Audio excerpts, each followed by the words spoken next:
Hello friends, मैं हूं Arunendra Pratap Singh, managing director अरस्तु आईएएस एकेडमी इंदौर से। तो दोस्तों, आज हमारे लेक्चर का जो टॉपिक है वो है मध्य प्रदेश के पर्वतीय प्रदेश। तो आज हम देखेंगे कि मध्य प्रदेश में किस किस प्रकार के पर्वतीय प्रदेश या कौन कौन से पर्वतीय प्रदेश हमारे प्रदेश में पाए जाते हैं। तो उससे पहले थोड़ा सा मैं बात करूं, जो कि आपको पता है कि भारत के मध्य में स्थित होने के कारण हमारे प्रदेश का नाम हृदय प्रदेश है। और इस हृदय प्रदेश में कई स्थलीय उच्चावच भी विद्यमान है। स्थलीय उच्चावच का मतलब है कि जो भौगोलिक जैसे आपके मैं बात करूं, जो पठार है, मैदान है, पर्वत है, ये सब हमारे प्रदेश में विद्यमान है। हमने पठारों के अंतर्गत बात करी थी, जैसे कि मालवा का पठार हो गया, ठीक है, बुंदेलखंड का पठार है, बघेलखंड का पठार है, रीवा पन्ना का पठार है। और साथ में अगर पर्वतों की मैं बात करूं तो यहाँ पर विंध्याचल एक पर्वत श्रेणी पाई जाती है, पर्वत श्रेणी है। और साथ ही साथ यहाँ पर सतपुड़ा सतपुड़ा पर्वत श्रेणी भी पाई जाती है। घाटियों की मैं बात करूं तो यहाँ पर नर्मदा सोन घाटी यहाँ पर विद्यमान है, जो मध्य प्रदेश का सबसे निचला भूभाग भी है। इन पर्वतों या घाटियों या पठारों का जो निर्माण हुआ है वो विभिन्न क्रम की चट्टानों से हुआ है। जैसे हमें पता है कि हमारे मध्य प्रदेश का जो निर्माण हुआ है वो प्राचीनतम गोंडवाना लैंड से हुआ है। इसी कारण से हमारे मध्य प्रदेश में आद्य महाकल्प से लेकर के और नवीनतम कल्प तक की चट्टानें पाई जाती हैं। इन चट्टानों में अगर मैं बात करूं तो मुख्य रूप से आप देखेंगे कि हमारे प्रदेश में गोंडवाना क्रम की चट्टान है, धारवाड़ क्रम की चट्टान पाई जाती है, आर्किन क्रम की चट्टान मिलती है, विंध्य क्रम की चट्टान मिलती है। तो ये सभी चट्टानें हमारे मध्य प्रदेश में प्राप्त होती हैं और इन्हीं चट्टानों से निर्मित हुआ है हमारे मध्य प्रदेश में ये पर्वत श्रेणियां। तो सबसे पहले आइए मैं बात करता हूं कि हमारे प्रदेश में कौन कौन सी पर्वत प्रदेश या पर्वत श्रेणियां विद्यमान है, पाई जाती हैं। तो उनमें पहला नंबर है आपका विंध्याचल पर्वत श्रेणी। तो विंध्याचल पर्वत श्रेणी के बारे में मैं बात करूंगा, आपको बताऊंगा। साथ में यहाँ पर देखिए, विंध्याचल पर्वत श्रेणी का जो पूर्वी विस्तार है वो भांडेर श्रेणी और कैमूर श्रेणी के रूप में हमें प्राप्त होता है, हमें मिलता है। ठीक है, जैसे ये देखिए, ये जो मध्य में है, मध्य प्रदेश की ये कौन सी श्रेणी है, ये विंध्याचल श्रेणी है। और इसी विंध्याचल श्रेणी का जो पूर्वी विस्तार है ये है आपका कैमूर श्रेणी और ये है आपका भांडेर श्रेणी। ठीक है, इसके बाद दूसरा है आपका सतपुड़ा सतपुड़ा पर्वत श्रेणी। सतपुड़ा पर्वत श्रेणी का जो विस्तार है वो मध्य प्रदेश के दक्षिणी हिस्से में मिलता है। ठीक है, इसके बारे में भी मैं आपसे बात करूंगा। और जब हम सतपुड़ा श्रेणी को अध्ययन की दृष्टि से पढ़ते हैं तो उसको तीन भागों में बांटकर पढ़ते हैं। एक है आपका पश्चिमी सतपुड़ा, फिर है आपका पूर्वी सतपुड़ा और इसके बाद है आपका मैकल सतपुड़ा या मैकल श्रेणी के नाम से हम इसको जानते हैं। और वहीं तीसरा है आपका अरावली पर्वत श्रेणी। हालांकि अरावली पर्वत श्रेणी को ये प्रत्यक्ष रूप से हमारे मध्य प्रदेश में तो विद्यमान नहीं है, लेकिन चूंकि इसका जो विस्तार है आपको पता होगा कि ये राजस्थान से लेकर के और पूरा ये दिल्ली तक इसकी पहाड़ियां या श्रेणियां पाई जाती हैं। तो हमारे जो मध्य प्रदेश का पश्चिमी भाग है, मध्य प्रदेश का पश्चिमी भाग अरावली श्रेणियों से निर्धारित होता है। ठीक है, तो या ऐसा भी कह सकते हैं तो गलत नहीं होगा कि जो हमारे मध्य प्रदेश में ये जो क्षेत्र है पश्चिमी भाग में, ये है आपका संपूर्ण मालवा का पठार। तो इसी मालवा के पठार का जो पश्चिमी भाग का निर्धारण करता है वो कौन करता है, अरावली पर्वत श्रेणियां करती हैं। तो आइए अब मैं बात करता हूं, सबसे पहला है हमारा विंध्याचल पर्वत। ठीक है, तो यहाँ पर कुछ बिंदुओं को ध्यान में रखना है आपको। सबसे पहला कि विंध्याचल पर्वत माला की स्थिति क्या है, हमारे मध्य प्रदेश की, ये किस ओर पाया जाता है। तो ये मैंने मैप बनाया है। इस मैप में अगर आप देखेंगे तो ये है आपका विंध्याचल पर्वत। ठीक है, तो कह सकते हैं कि विंध्याचल पर्वत जो है वो मध्य प्रदेश के मध्य में स्थित है। ठीक है, इसका विस्तार कहां कहां पाया जाता है, तो इसका विस्तार आप देख रहे हैं तो इस मैप में तो ये सिर्फ मध्य प्रदेश का मैप बना हुआ है, लेकिन इसका जो विस्तार हमें मिलता है वो हमें गुजरात में भी मिलता है, वो हमें मध्य प्रदेश में भी मिलता है। फिर जब आप आगे बढ़ेंगे तो यहाँ पे यूपी आता है, तो फिर और आगे बढ़ेंगे तो फिर आता है आपका बिहार। ठीक है, तो बिहार हो गया, यूपी हो गया, मध्य प्रदेश हो गया और गुजरात। इन चार प्रदेशों में विंध्याचल पर्वतमाला का विस्तार पाया जाता है। ठीक है, अगर मैं इसका कुल क्षेत्रफल की बात करूं कि यह पश्चिम से लेकर पूर्व तक कितने किलोमीटर लंबा फैला हुआ है, तो लगभग ये आपका 1600 किलोमीटर लंबा फैला हुआ है। गुजरात से लेकर के एमपी, यूपी और बिहार। लेकिन इस पर्वतमाला का जो मोस्टली भाग है, जो बहुतायत मात्रा में जो भाग है, वो हमारे मध्य प्रदेश में पाया जाता है।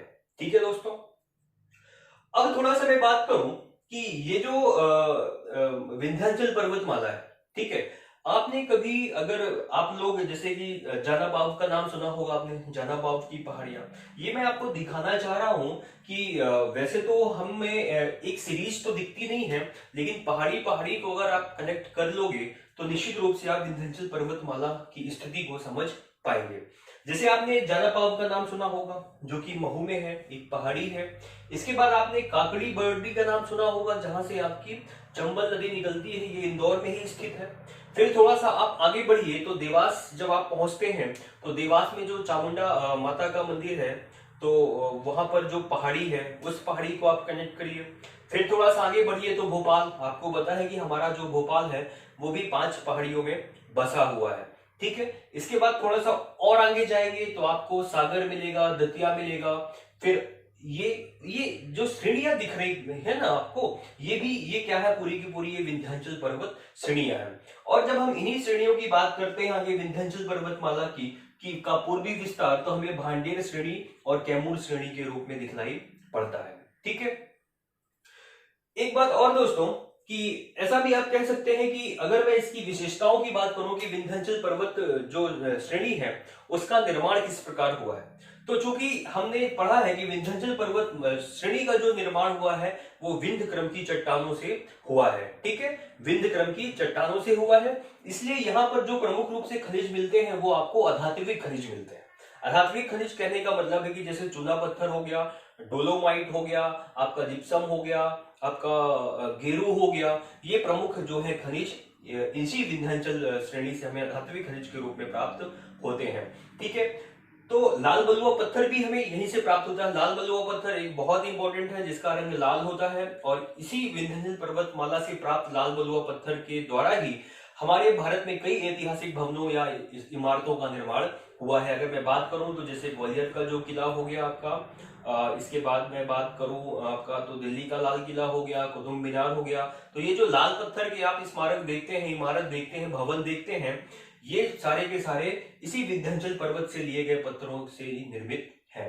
ठीक है, इसके बाद और बात कर सकते हैं इसकी विशेषताओं के अंतर्गत, तो विंध्याचल पर्वतमाला जो है ये संपूर्ण भारत को 2 बराबर भागों में बांटता है। ठीक है, एक तो ये भारत के मध्य में तो स्थित है ही है, लेकिन अगर बात करें भारत के संदर्भ में, तो विंध्याचल पर्वतमाला जो है ये भारत को 2 बराबर भागों में बांटता है।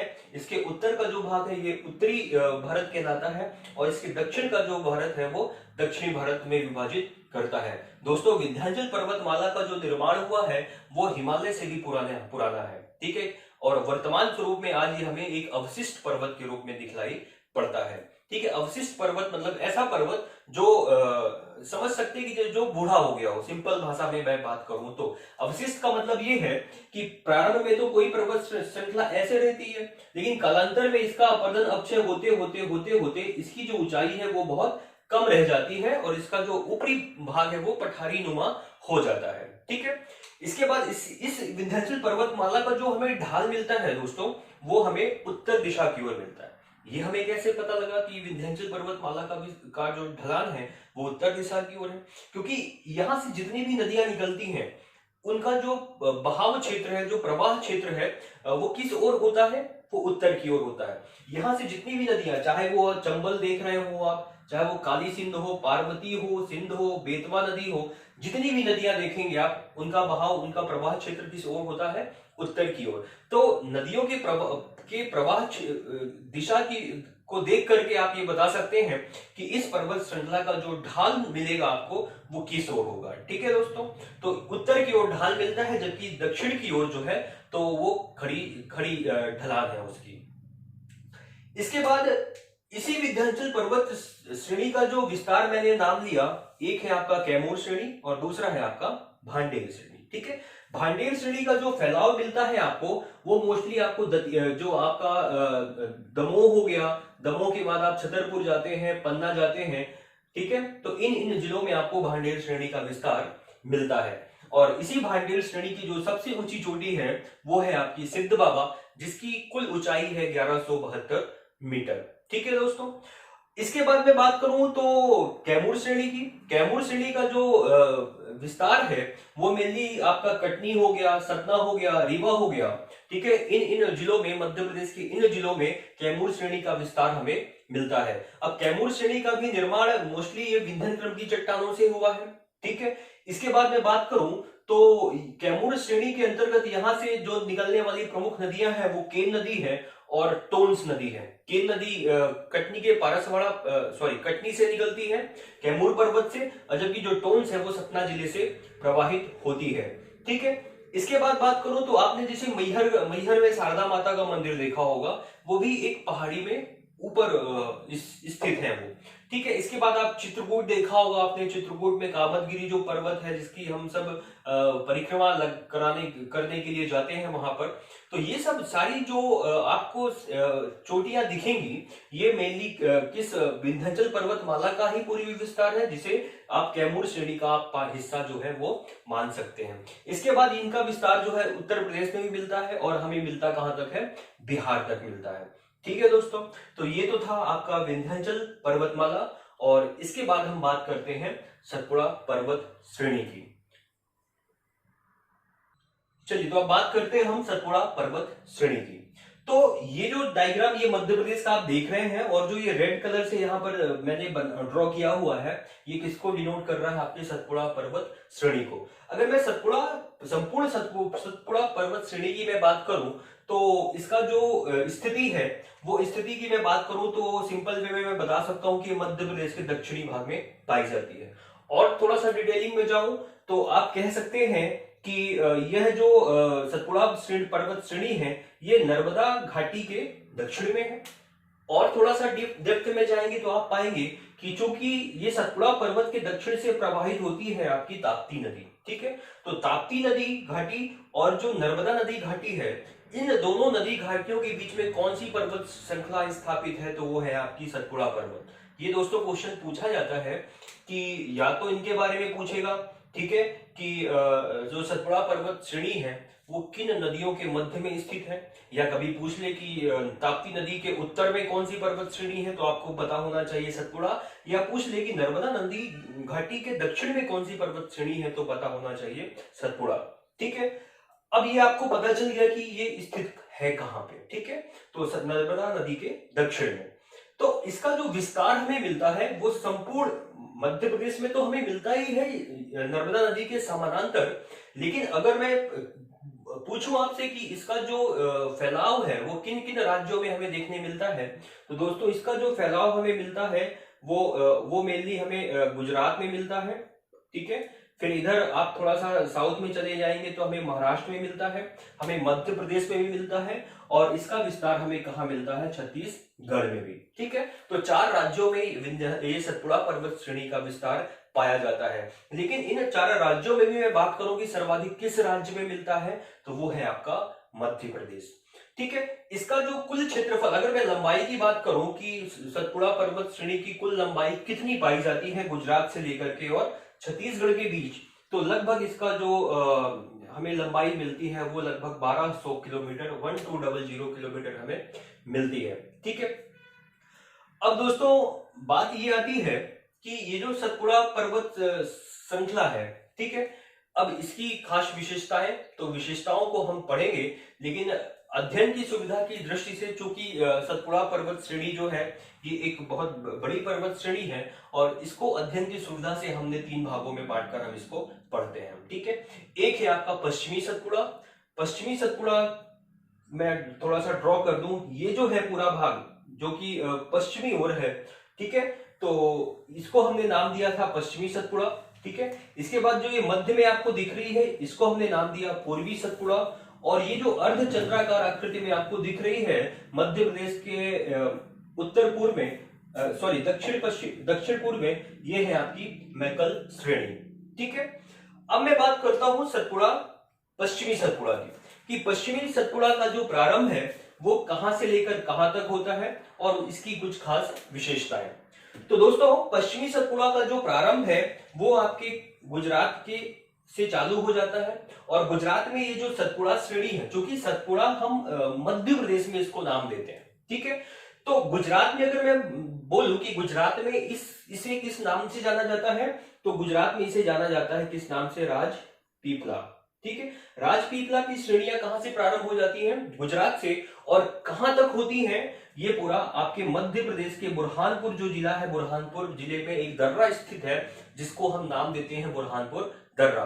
तो गुजरात से स्टार्ट होती हैं ये राजपीपला की पहाड़ियां और कहां तक जाती हैं, ये बुरहानपुर दर्रे तक, ठीक है। तो अगर पूछा जाए कि पश्चिमी सतपुड़ा कहां से लेकर कहां तक, तो है आपका राजपीपला से लेकर बुरहानपुर दर्रे तक।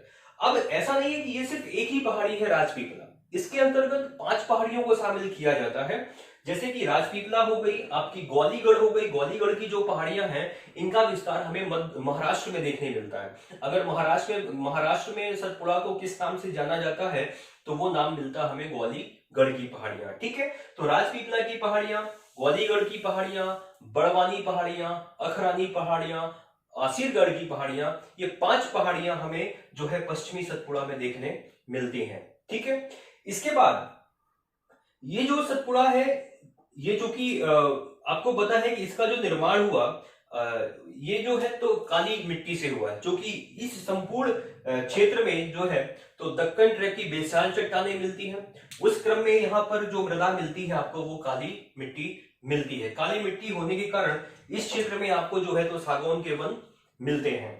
इसके बाद मैं बात करूं, ये जो है आपका पूर्वी सतपुड़ा, तो पूर्वी सतपुड़ा का जो प्रारंभ है और ये कहां तक हम इसको काउंट करते हैं, तो बुरहानपुर दर्रे से शुरू होकर के, और इसका जो विस्तार मिलता है हमें वो कहां तक मिलता है दोस्तों, बालाघाट जिले तक, ठीक है। तो आप बुरहानपुर से चालू कर देंगे, फिर आपका यहाँ पे बैतूल है आपका, फिर आगे चलते हैं तो छिंदवाड़ा है, सिवनी है और बालाघाट। तो बालाघाट से लेकर कह सकते हैं कि बुरहानपुर दर्रे तक जो है तो पूर्वी सतपुड़ा श्रेणी का विस्तार हमें देखने मिलता है। ये जो श्रेणी है ये मध्य प्रदेश के लिए बहुत इंपॉर्टेंट है, ठीक है, और साथ में आपके एग्जाम के पॉइंट ऑफ व्यू से भी बहुत इंपॉर्टेंट है। मैं ऐसा क्यों कह रहा हूं, क्योंकि ये जो पूर्वी सतपुड़ा है, पूर्वी सतपुड़ा की ही सबसे ऊंची चोटी है दोस्तों, कौन सी, महादेव, ठीक है। और इस महादेव में महादेव जो श्रेणी है, महादेव श्रेणी की सबसे ऊंची चोटी है आपकी कौन सी, धूपगढ़, ठीक है। और इस धूपगढ़ की कुल लंबाई कितनी मिलती है हमें, 1350 मीटर, और ये हमारे मध्य प्रदेश की सबसे ऊंची चोटी है, ठीक है, धूपगढ़, इसको आपको याद रखना है। और इसी पूर्वी सतपुड़ा में ही आपको आपका पचमढ़ी देखने मिलता, हमें पचमढ़ी मध्य प्रदेश का एक प्रमुख पर्यटन स्थल है, ठीक है। और इसके बाद इसी पूर्वी सतपुड़ा के दक्षिणी हिस्से से कौन सी नदी प्रवाहित होती है, ताप्ती नदी, जो बुरहानपुर दर्रे को पार करते हुए महाराष्ट्र में प्रवेश कर जाती है। इसके बाद मैं बात करूं और आगे, तो ये पूर्वी सतपुड़ा का हो गया आपको। अब मैं बात करता हूं मैकल श्रेणी की। तो मैकल श्रेणी का जो हमें आकृति मिलती है दोस्तों, वो अर्धचंद्राकार आकृति मिलती है ऐसे ही, और इसका जो विस्तार मिलता है वो बालाघाट से लेकर के आपका डिंडोरी हो गया, आपका मंडला हो गया और अनूपपुर तक हमें मिलता है। और इस मैकल श्रेणी की जो सबसे ऊंची चोटी है वो अमरकंटक है। अमरकंटक की कुल ऊंचाई कितनी देखी जाती है, 1048 मीटर।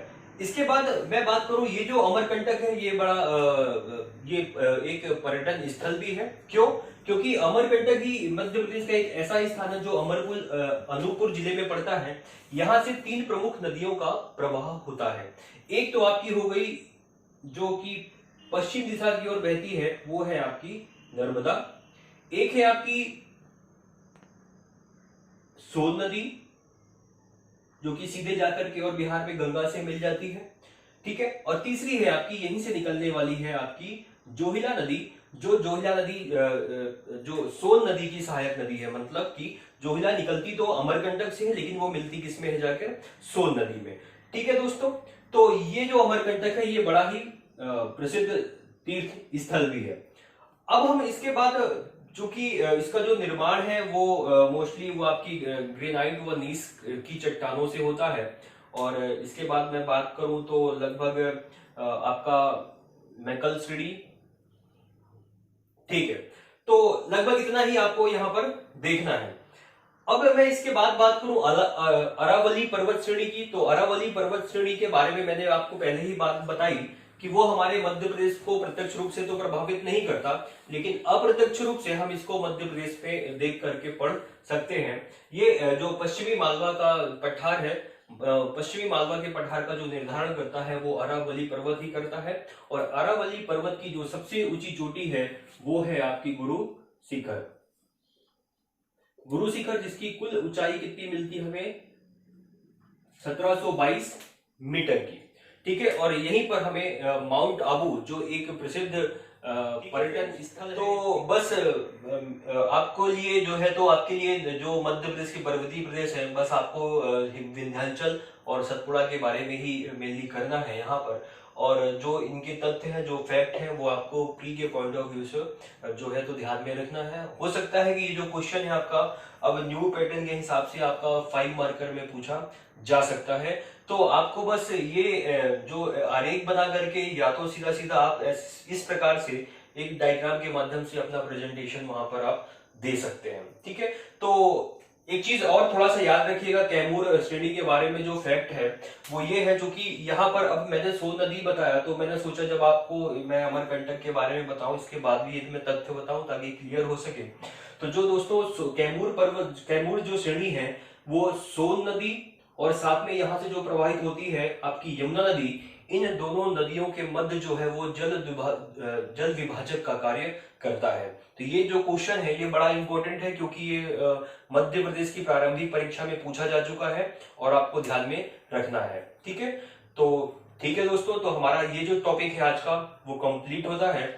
इसके बाद जो हमारा टॉपिक होगा वो मध्य प्रदेश की हम नदियां करेंगे। तो घर पे रहें, सुरक्षित रहें। जय हिंद, जय भारत, थैंक यू।